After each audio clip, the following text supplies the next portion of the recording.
C'est moi le livreur de tofu le plus rapide du monde.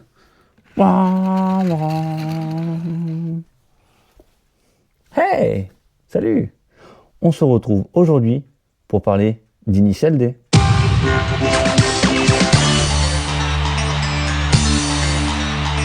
Bonjour et bienvenue chez Nitrosa Auto. On se retrouve donc aujourd'hui pour parler du manga Initial D. Plusieurs raisons à ce choix. Tout simplement parce que Initial D, ça parle de bagnole, très important. Chose 2, c'est un manga que j'ai découvert il y a déjà pas mal d'années et que j'apprécie beaucoup. Et numéro 3, cette année, c'est les 30 ans d'Initial D. 3 bonnes raisons de parler de ça aujourd'hui. Alors, Initial D, de quoi ça parle? Hop, je vous en montre un petit ici. Initial D, c'est tout simplement l'histoire de Takumi Fujiwara, un livreur de tofu, qui n'y connaît rien à la voiture, qui s'en fout complet au tout début des mangas, et qui va finir par devenir l'un des meilleurs pilotes amateurs, on va dire, en descente au volant de sa Toyota Corolla AE86. Donc, le manga Initial D se compose de 48 tomes, que je vais vous montrer puisque je les ai tous à la maison, qui a donc débuté en 1995 pour se terminer en juillet 2013. Donc une bonne longévité pour ce manga qui aura eu donc sa version en anime qui comportera 5 saisons. L'anime, lui, qui aura débuté en 98 pour se finir en 2014, reprend globalement plutôt pas mal l'histoire du manga. Donc si vous n'avez pas forcément envie de lire 48 mangas, vous pouvez tout simplement également regarder l'anime. Un film a également été fait en 2005, mais comme la plupart des films, on va pas se mentir, c'est moyen. Et pourquoi c'est moyen? Tout simplement parce que l'histoire ne correspond pas. Alors si t'as pas envie de te taper 5 saisons d'anime ou 48 mangas à lire, tu peux à la rigueur choisir de regarder le film qui va te mixer un petit peu plusieurs histoires. Franchement, si tu connais pas le manga, ça se regarde, c'est sympa, mais le manga, il est différent déjà. On a une histoire un peu plus longue, un peu plus détaillée et qui va beaucoup plus loin puisque le film sorti en 2005, globalement c'est les débuts de Takumi avec quand même un petit mélange, mais globalement ça va se condenser sur la première partie du manga. Alors l'anime manga, je l'ai découvert il y a bientôt une vingtaine d'années. Donc du coup, quand je me suis remis un peu à tout regarder, il y a des trucs, c'est quand même un peu marrant. Bon, après, on va dire, c'est comme beaucoup de choses. Tu te rends compte que Takumi, lui, il est là, mais il s'en fout complètement des voitures, alors que ça fait des années qu'il conduit. Son copain Itsuki, qui lui est un dingue de bagnole et qui veut absolument le motiver pour acheter une voiture, faire des descentes sur le col d'Akina. Et on va retrouver également la fameuse station-service où Takumi et son copain Itsuki travaillent. Où on a également au même endroit Iketani. Iketani qui est, on va dire, le leader des Speedstars. C'est l'équipe référence, on va dire, au mont Akina. Et donc du coup, tout ce petit monde-là tourne autour d'une station-service. C'est un lieu central, étant donné que tout le monde va venir ici. Quand il y a un pilote qui va venir d'un autre endroit, qui veut venir faire une course, tout simplement, il vient à la station-service où il va réclamer d'affronter le pilote de la 86. Et c'est là où le manga est un petit peu marrant, c'est qu'au début, Takumi, qui n'y connaît strictement rien à la bagnole, quand on lui parle d'une 86... lui, il sait pas ce que c'est. Lui, il va te répondre, c'est écrit Trueno à l'arrière de ma voiture, donc c'est pas écrit 86. Donc au début de ce manga, on va retrouver un premier protagoniste qui vient, on va dire, de l'extérieur, tout simplement Keisuke Takahashi, qui va venir s'entraîner au Mont Akina, parce que les deux frères Takahashi, qui font partie de l'équipe des Red Suns d'Akagi, ont décidé d'aller voir un peu ce qui se passait dans les autres contrées et d'affronter les autres pilotes pour montrer que c'est eux qui sont les meilleurs. Globalement, c'est un truc qu'on va retrouver tout au long du manga, c'est qu'à chaque fois que Takumi va aller affronter quelqu'un sur son territoire ou chez lui, tout simplement, le mec considère que c'est lui le meilleur, qu'il a la plus grosse voix. Comme toujours. Donc, on va se retrouver avec Keisuke qui va s'entraîner sur le mont Akina la nuit. Et puis t'as le petit Takumi là qui est en train de faire sa petite livraison de tofu, puis qui a qu'une envie, c'est de rentrer chez lui pour retourner se coucher, parce qu'il faut quand même qu'il aille au lycée le lendemain. Et qui du coup va tout simplement humilier Keisuke et sa FD sur le mont Akina, chose que le gars, un poil arrogant, hein, qui doute pas de lui-même, va pas du tout apprécier. Et c'est là que l'histoire va réellement se lancer, parce que jusqu'à maintenant, personne savait qui était Takumi, personne savait qu'il descendait super vite le col d'Akina pour faire la livraison de tofu, étant donné que il fait ça à 4h du matin et que globalement, la plupart du temps, à 4h du matin, les coureurs qui peuvent éventuellement être au mont Akina sont tous couchés. Donc comment est-ce que Takumi va se retrouver à aller faire des courses? Tout simplement parce que les Red Suns ont décidé d'affronter donc officiellement les Speedstars d'Akina et tout simplement Iketani, avec sa S13, il essaye de faire ce qu'il peut pour concurrencer Keisuke, mais il va finir par se vautrer. Donc forcément, une fois que tu as la voiture, on va dire, du meilleur pilote local KHS, il faut trouver une solution, sachant qu'il avait entendu parler de cette histoire d'une 86 qui avait donc humilié Keisuke, et donc il était à la recherche de ce pilote-là. Le patron de la station-service, encore cette fameuse station-service, va raconter l'histoire d'un marchand de tofu qui descend le mont Akina à toute vitesse.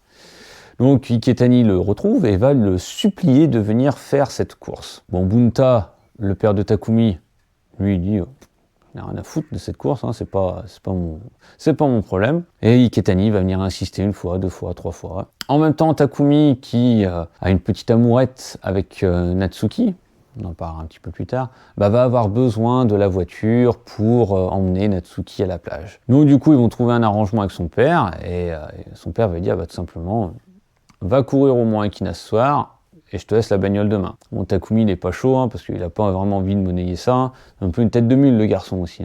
Si on lui dit de faire quelque chose, il n'aura pas envie de le faire. Et au final, il se retrouve quand même au mont Akina. Et c'est là que tout le monde va découvrir que c'est Takumi qui conduit cette 86 depuis des années, avant même qu'il ait le permis. Et du coup, il va affronter une nouvelle fois Keisuke, cette fois dans une course, on va dire, à peu près officielle, et une fois encore il va gagner. Et du coup, une fois que Takumi a battu officiellement Keisuke, disons que la rumeur va se propager partout, et pour tous ceux qui voyaient les Red Suns comme les pilotes les plus forts du coin, vont se dire, tiens, si j'allais pas affronter la 86, moi aussi, pour montrer que je suis meilleur.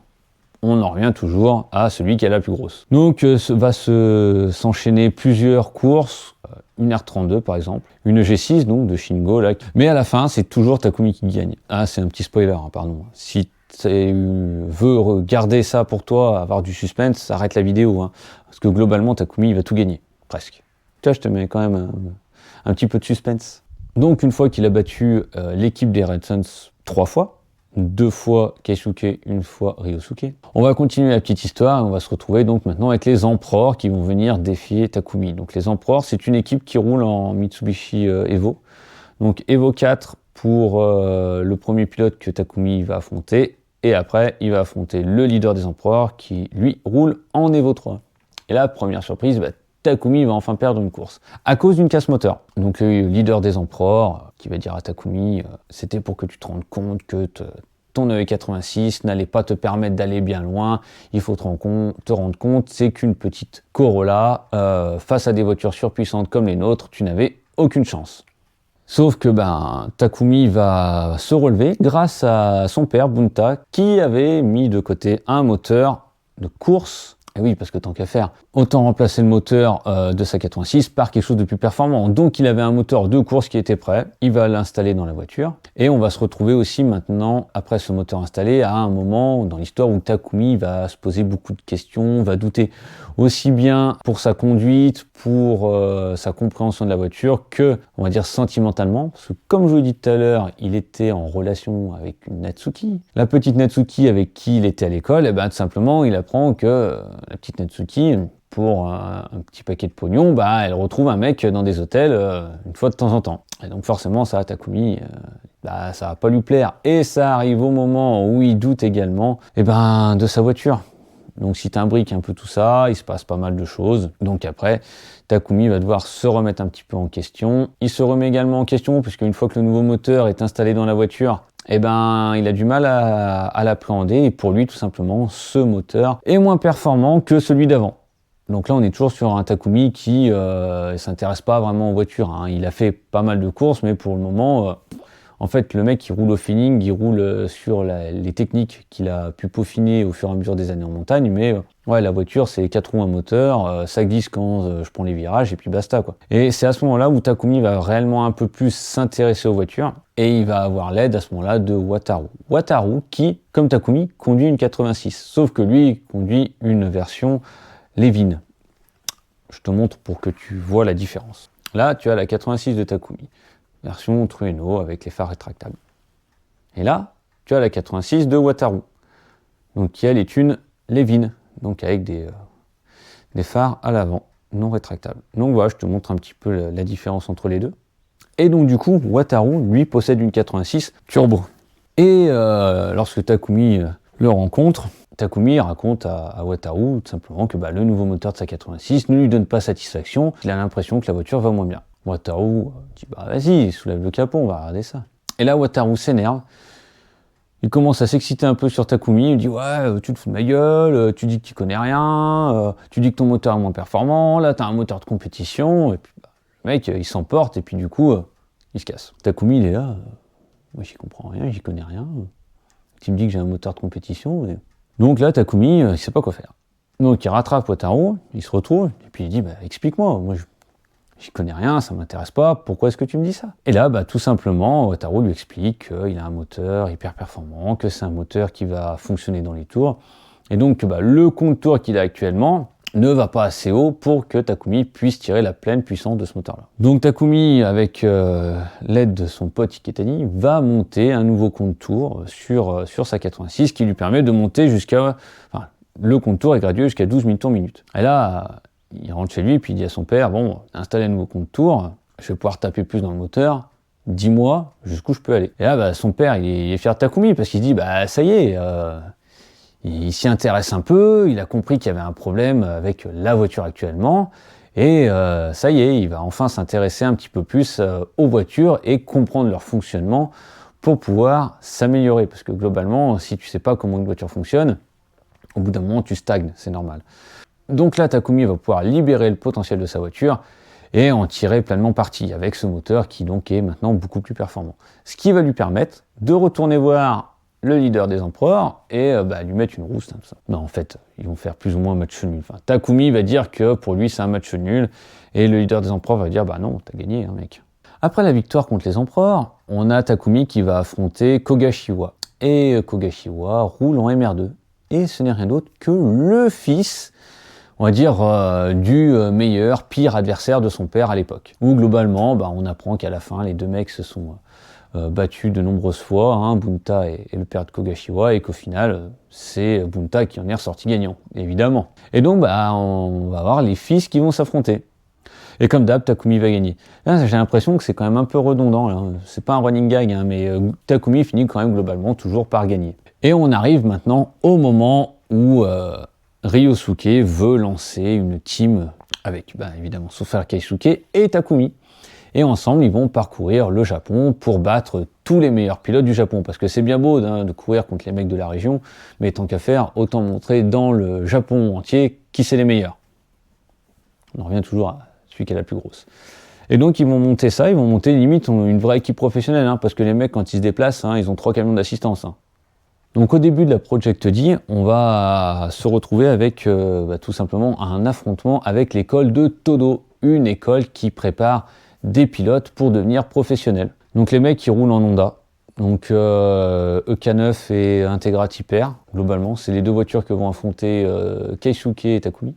Bon, bien sûr, ils gagnent. Et après, une revanche avec le pilote professionnel de l'école de Todo, avec la voiture de démo spéciale de l'école, qui est censée être la meilleure.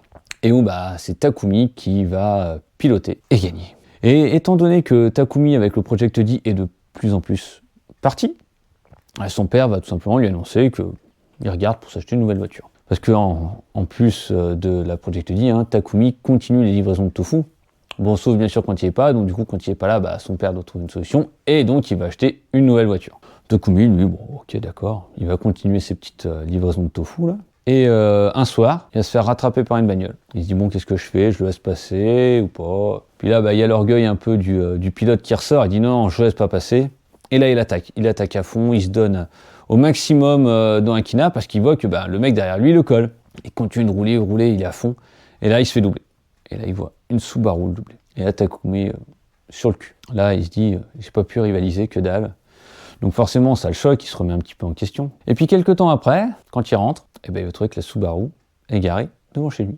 Et du coup, là, il fait le lien, il dit ouais, forcément, qui c'est qui pouvait descendre aussi vite et dangereusement à Akina? Ça pouvait être que toi. Et là, Bunta, qui va continuer de vouloir faire progresser Takumi, va le faire alterner tous les soirs entre la Subaru et la 86. Comme ça va permettre à Takumi de découvrir les spécificités d'une 4 roues motrices, de voir que ça se conduit tout simplement pas comme ça 86. Forcément, une propulsion, tu vas pas la conduire de la même manière qu'une 4 roues motrices. Et tout ça va globalement lui servir pour la Project D et pour continuer de s'améliorer. Parce qu'au début, Takumi est complètement déboussolé. Il sait pas comment la conduire, comme quand il a eu son nouveau moteur. Donc tout ça, tout ce que son père fait, c'est pour le faire progresser et le faire grandir. Et c'est ce qui va aussi permettre le succès de la Project D jusqu'au bout. Takumi, avant le Project D, a bien évolué sur la compréhension de sa voiture et ça va continuer puisque justement avec ce projet-là, ils vont devoir être de plus en plus pointus. Il va devoir savoir de plus en plus de choses pour affronter des pilotes toujours de plus en plus forts. Et on va avoir par exemple un moment où ils affrontent l'équipe Purple Shadow et où en gros ils affrontent deux quadragénaires qui sont censés être des références. Donc un mec qui roule en R34, un mec qui roule en S2000. Donc la R34 c'est pour Keisuke et la S2000 c'est pour Takumi. En gros globalement sur tout ce qui s'était passé avant, Ryosuke aura voulu que Keisuke devienne un roi de l'accélération, sachant moduler l'accélérateur lors des différentes montées pour pouvoir justement économiser ses pneus et tout ça. Et à la fin il affronte ce Godfoot, je crois qu'il l'appelle comme ça pour dire qu'il est vraiment balèze. Et Takumi lui affronte un mec qui conduit sa S2000 avec une seule main. Bon, à la fin comme d'hab les deux gagnent. Ça ne change pas. Et tout ça se passe avant la phase finale du Project D où on va se retrouver toujours avec des courses, toujours des victoires de la Project D. Et à la fin, on va retrouver pour la dernière course Takumi qui affronte un gamin. Et vous ne devinerez jamais avec quoi il roule, une 86. Et à la fin, c'est Takumi qui gagne. Mais attention, il casse encore le moteur. Petit barbecue de fin où on a tout le monde qui se retrouve de la Project D et là il y a petit passage marrant, on est sur la fin du manga, et il y a Keisuke qui dit à Takumi, allez, viens, on va s'affronter pour savoir qui est le meilleur. On y revient encore une fois. Et là, Takumi dit, non, mais je suis plus à 86, le moteur est cassé, ça sert à rien. Keisuke dit, t'as qu'à prendre la Subaru, là, avec laquelle t'es venu. Puis là, ils ont déjà picolé un peu, tu vois, donc du coup, sans filtre, Takumi dit, non, c'est trop facile, mais avec ça, je vais t'humilier, mec. Donc voilà, à la fin, il n'y a pas de revanche entre Takumi et Keisuke. L'histoire se termine comme ça. On sait un peu plus ce qui se passe pour Takumi en suivant le manga MF Ghost, que je vous parlerai peut-être un peu plus tard. Faut déjà que je finisse de regarder tout ça. Et globalement, pour Initial D, voilà, en gros, c'est la fin. Takumi est devenu très fort. Il a appris au fur et à mesure des saisons, déjà à battre du monde, à comprendre sa voiture, à être de plus en plus technique là-dedans. Et à la fin, tout le monde se quitte en ayant tout gagné. Et ils ont fait de la Project D l'équipe qui a, on va dire, écrasé le Japon. Une des choses aussi importantes dans le manga, c'est les techniques que Takumi va développer au fur et à mesure de l'évolution du manga. La première étant la fameuse technique du caniveau, où pour passer le virage plus vite, il va tout simplement mettre des roues dans le caniveau afin de le guider et donc ainsi ne pas ralentir. Alors cette technique, il l'a fait surtout à Akina, puisque le caniveau est fait d'une certaine manière que il peut mettre les roues dedans sans que ça endommage la voiture ou quoi que ce soit, puisqu'on va le voir au fur et à mesure des épisodes. Et il y a un moment où, quand il affronte la S2000, il essaye de faire pareil pour suivre le gars qui a un très bon niveau. Et malheureusement, il en arrive à tout simplement casser sa suspension, puisque le caniveau n'est pas comme à Akina, et du coup va endommager sa suspension. Une autre technique que Takumi va développer, il va la prendre contre l'école de Todo. Dans la deuxième course contre l'école de Todo, lorsqu'il affronte le pilote professionnel, il y a un moment où son adversaire va tout simplement se mettre dans son angle mort, et donc Takumi va pas le voir arriver, et il va se faire dépasser. Du coup, Takumi va très très vite comprendre ce qui s'est passé et va appliquer cette technique-là à sa manière, c'est-à-dire que lui, il va tout simplement couper ses phares. Du coup, c'est le noir complet pour celui qui est devant, qui sait pas du tout où se situe la 86, est-ce qu'il est derrière, est-ce qu'il est à droite, est-ce qu'il est à gauche. La seule chose que l'adversaire peut à la rigueur entendre, c'est potentiellement le moteur de la 90. Mais généralement, s'il entend le moteur, c'est que le mal est déjà fait. Et là, après, Takumi va rallumer les phares une fois qu'il aura tout simplement mis son adversaire au même niveau que lui. Une autre des petites choses à savoir sur Takumi, c'est que par exemple, la première fois qu'il va aller courir à l'extérieur, il va au col d'Usui pour affronter Mako. Lors de cette course-là, juste avant le départ, Iketani, Itsuki qui sont là avec lui demandent quelle est ta technique? Technique de Takumi qui est très très simple. C'est si elle passe le virage à une certaine vitesse, je vois pas pourquoi moi je serais pas capable de le faire. C'est une façon de voir les choses.